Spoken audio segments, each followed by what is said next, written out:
is up, my friends? How are you guys doing today? I hope everybody is having a fantastic day.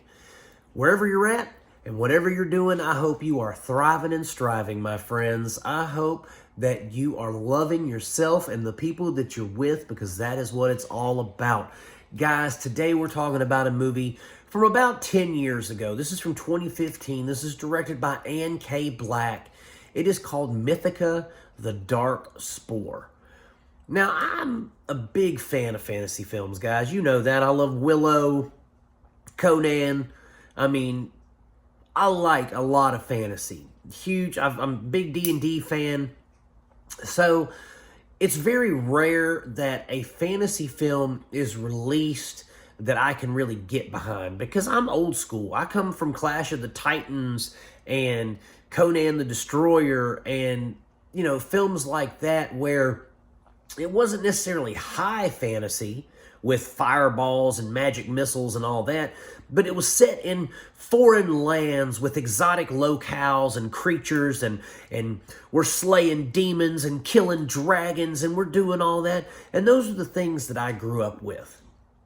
And from the 70s to the 80s to maybe the mid-90s, the fantasy genre kind of thrived, but it has taken a steep hit in the past, 20, 30 years, in my opinion. There's not a whole lot of fantasy films that come out that are accessible to a lot of people. And by accessible, I mean like Lord of the Rings. Something that is epic in scale, that the masses get behind, they enjoy, it wins awards. There's nothing that has really stuck out since Lord of the Rings. Now, there have been things like The Green Knight, but that's more art house fantasy. I like these Mythica films. This is the second one in the series, by the way. I like these Mythica films because they take a premise. They take this girl, Melanie Stone plays Marek, who is this girl. She's a slave girl, but she's kind of like Luke Skywalker-y. She's the chosen one. She's the one who's kind of prophesized to bring about the end of this Zorlok necromancer type guy, right? She has these powers of necromancy. That's like the big magical thing. There's different gods, and they craft a really unique fantasy experience. It's like someone took their Dungeons and Dragons campaign and just made a movie about it. And for that, I applaud Anne K. Black and whoever wrote this, because their costumes are on point. Now, the special effects, everything is CGI or artificial intelligence. I will straight up tell you that now. Some of the stuff looks terrible. I mean, just really atrocious computer animation. Looks like makes PlayStation 1 look revolutionary kind of thing. It is not very good CGI. Now, when they do backgrounds with the CGI, it looks good, like when they have snowy mountaintops and things like that. Sometimes I'm looking at it and I think, is that like a picture behind a soundstage? Because it's very beautiful.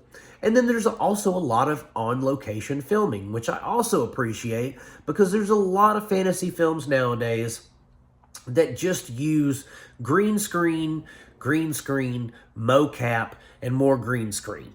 And I hate that, because I like to see props. I like to see people in costumes, in makeup, with, cool-looking swords and things like that. And even though this has a lot of CGI, it makes up for it with the story that it tells.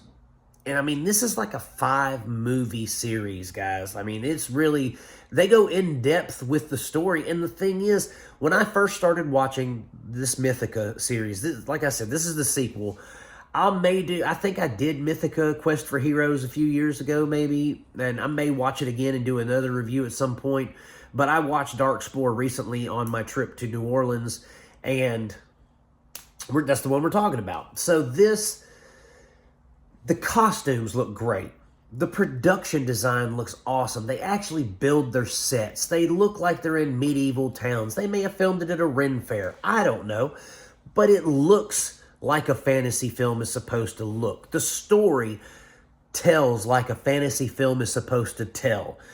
The CGI, I mean, we have, they're shooting fireballs out of their hands and it looks like something out of a Windows 95, but it also kind of fits because at the same time that these people are doing this magic, some of them aren't really trained in the magic, so it looks like their magic doesn't look as professional, I guess, as some of the other sorcerers in the film, because some of the CGI, it's a varying quality, and maybe that's on purpose.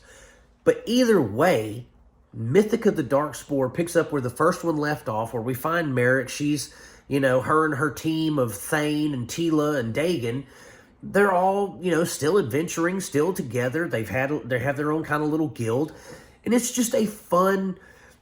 When you follow them over their adventures through the films, you start liking the characters because the characters actually have development.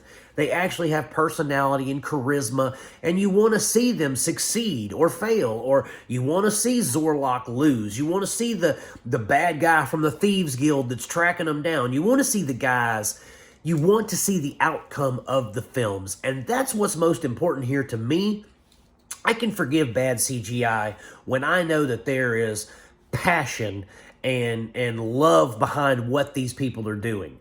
Now, if you give me a major studio kind of presentation with that kind of CGI, I'm gonna urinate on it. I am.